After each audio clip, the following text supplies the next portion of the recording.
उत्पत्ति की पुस्तक बाइबल की पहली पुस्तक है और इसकी कहानी दो मुख्य भागों में बटी हुई है। अध्याय 1 से 11 हमें परमेश्वर और पूरे संसार की कहानी बताते हैं और फिर अध्याय 12 से 50 आते हैं जो परमेश्वर और केवल एक मनुष्य अब्राहम और फिर उसके परिवार की कहानी पर ध्यान केंद्रित करते हैं। 12वें अध्याय की शुरुआत में ये दोनों भाग एक कड़ीनुमा कहानी से जुड़ जाते हैं। ये रचना हमें एक प्रमाण देती है कि इस पुस्तक के संदेश को समग्र रूप से कैसे समझा जाए और कैसे ये पूरी बाइबल की कहानी का परिचय कराती है। ये पुस्तक परमेश्वर द्वारा बाइबल के दूसरे वाक्य में बताई गई इसकी बिगड़ी दशा और अंधकार को ले लेने से शुरू होती है। परमेश्वर इसमें से सुव्यवस्था और सुंदरता तथा भली बातों को उत्पन्न करता है। वो एक ऐसा संसार बनाता है जहां जीवन फल फूल सकता है। परमेश्वर मनुष्य नामक इन प्राणियों की रचना करता है जिन्हें इब्रानी में आदम कहा जाता है।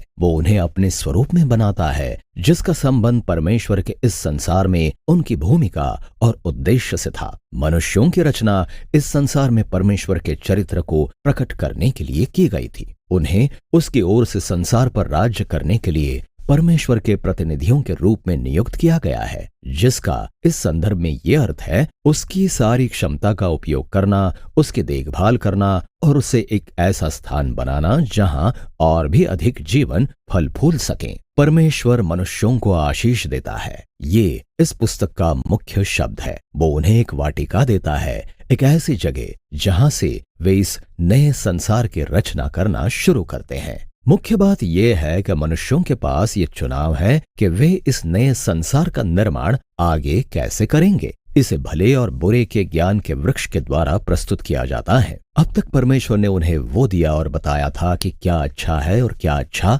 नहीं है, लेकिन अब परमेश्वर मनुष्यों को गौरव और चुनने की आजादी देता है। क्या वे परमेश्वर द्वारा परिभाषित भले और बुरे पर भरोसा रखेंगे या क्या वे आप ही अपनी आजादी को प्राप्त करेंगे और अपने तरीके से भले और बुरे को परिभाषित करेंगे? जोखिम सचमुच बहुत बड़े हैं। परमेश्वर के विरुद्ध विद्रोह करना मृत्यु को गले लगाना है, क्योंकि आप जीवन के दाता से दूर ही जा रहे हैं। ये जीवन के वृक्ष के द्वारा प्रस्तुत किया जाता है। अध्याय 3 में एक रहस्यमय चरित्र, एक सांप कहानी में प्रवेश करता है। सांप का कोई परिचय नहीं दिया गया सिवाय इसके कि यह परमेश्वर द्वारा बनाया गया एक प्राणी है। ये स्पष्ट हो जाता है कि यह परमेश्वर के विरुद्ध विद्रोह करने वाला प्राणी है। यह मनुष्यों को विद्रोह और उनकी मृत्यु की ओर ले जाना चाहता है।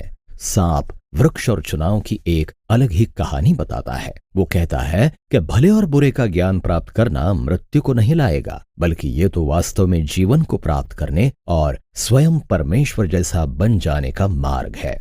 अब इसकी विडंबना दुखद है, क्योंकि हम जानते हैं कि मनुष्य पहले से ही परमेश्वर के समान है। उन्हें परमेश्वर के स्वरूप को प्रकट करने के लिए बनाया गया था। परमेश्वर पर भरोसा करने की अपेक्षा मनुष्य स्वायत्तता चाहते हैं। वे आप भले और बुरे का ज्ञान प्राप्त कर लेते हैं और एक ही पल में पूरी कहानी नियंत्रण से बाहर हो जाती है।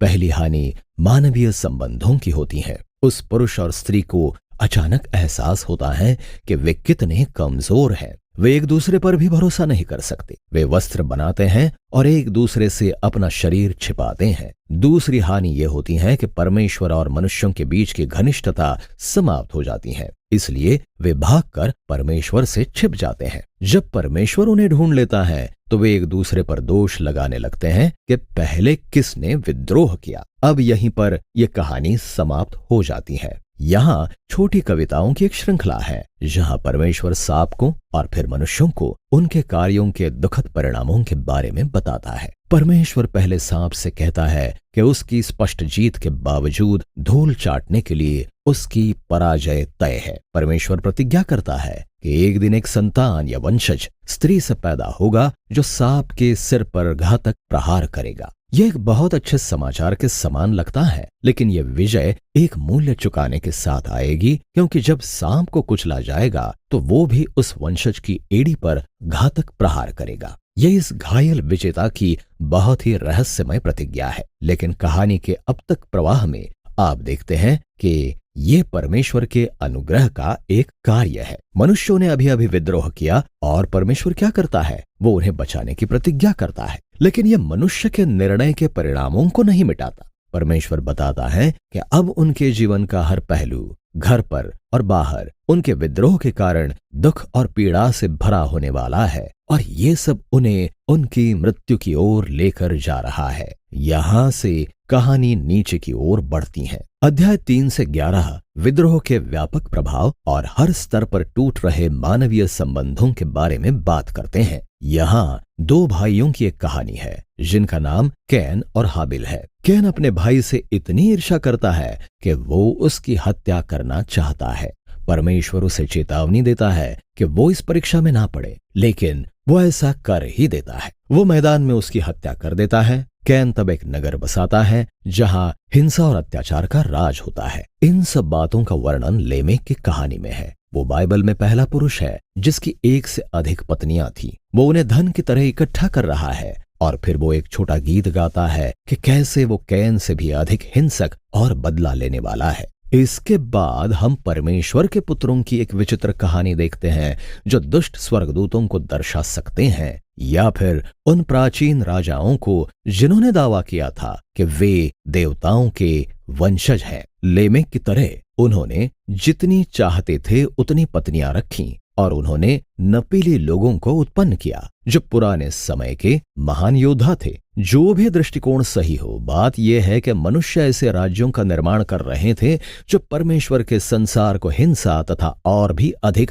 भ्रष्टता से भर रहे थे। इसके प्रत्युत्तर में हमें बताया जाता है कि परमेश्वर दुख से आहत हो जाता है। मनुष्य जाति उसके अच्छे संसार को बर्बाद कर रही है और वे एक दूसरे को भी बर्बाद कर रहे हैं और इसीलिए अपने संसार की अच्छाई को बचाए रखने की चाहत में वो एक भयानक जल प्रलय के साथ मनुष्य जाति की बुराई से इसे साफ करता है। लेकिन वो एक निर्दोष मनुष्य नूह और उसके परिवार की रक्षा करता है। वो एक नए आदम के रूप में उसे आज्ञा देता है। वो ईश्वरीय आशीष को दोहराता है और उसे संसार में जाने की आज्ञा देता है। हमारी आशाएं बहुत बढ़ जाती हैं, लेकिन फिर नूह भी असफल हो जाता है। वो भी एक वाटिका में वो जाता है और एक दाख की बारी लगाता है और नशे में चूर हो जाता है। और फिर उसका एक पुत्र हाम तंबू में अपने पिता के साथ कुछ शर्मनाक कार्य करता है। यहाँ हमारे पास हमारा नया आदम है, पहले की तरह नग्न और शर्मिंदा। नीचे की ओर पतन फिर शुरू हो जाता है। यह सब बाबिलोन नगर की स्थापना का कारण बनता है। प्राचीन मेसोपोटामिया के लोग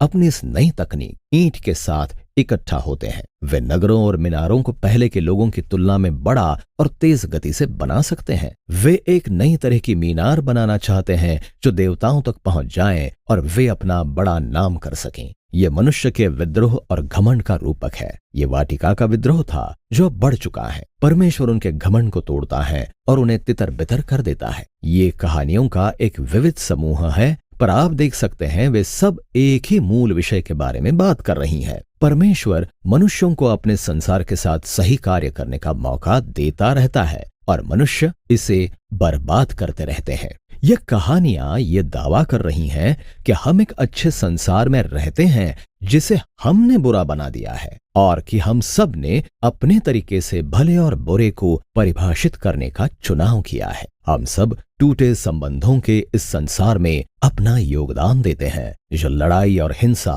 और अंततः मृत्यु की ओर ले जाता है। लेकिन एक आशा है। परमेश्वर ने प्रतिज्ञा की है कि एक दिन एक वंशज आएगा, अर्थात एक घायल विजेता जो बुराई को जड़ से हरा देगा। मनुष्यों की बुराई के बावजूद परमेश्वर अपने संसार को आशीष देने और बचाने के लिए दृढ़ संकल्पित है। अब बड़ा सवाल निस्संदेह ये है कि परमेश्वर क्या करने जा रहा है। अगली कहानी अर्थात वो कड़ी इसका उत्तर देती है। अभी के लिए उत्पत्ति अध्याय 1 से 11 इसी विषय में है।